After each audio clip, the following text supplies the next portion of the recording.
Hello, તો સ્વાગત છે બધાનો આપણા નવા શોર્ટ વ્લોગમાં. તો જો મેં બપોરનો રોંઢો કરી લીધો છે અને ભવ્યા રોંઢો કરે છે. કેમ છે ભવ્યા? હાય હાય. અને અમે તો રોંઢો કરીને બે બેઠા હતા, ત્યાંથી સંગીત આવી કે ઓહ વાતાવરણ કેટલું મસ્ત છે. બહાર વાતાવરણ જોઈને મને થયું હાલો હું બહાર આટો માર્યો. બહાર આટો મારવા ગયો ત્યાં જોયું ત્યાં કિશોરભાઈ, ઓહ આટલી બધી ડુંગળી કેમ ખોલે? મેં પૂછી લીધું તો મને કે સાનો મનો વિડીયો ઉતારે અત્યારે કાંઈ બોલમાં કામ કરવા દે.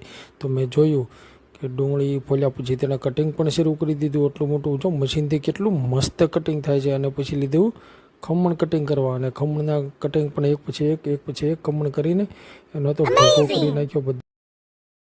અને રાજુભાઈએ કરી દીધો વઘાર. ચકાચક વઘાર થઈ ગયા પછી મૂકી દીધા અમે ખમણને. એક તાળામાં મળીને ત્રણેય ગાય કેટલું મસ્ત ખાય છે મળીને, જોવો તો. ભાઈએ કરી દીધું બટુક ભોજન પીરસવાનું ચાલુ. જો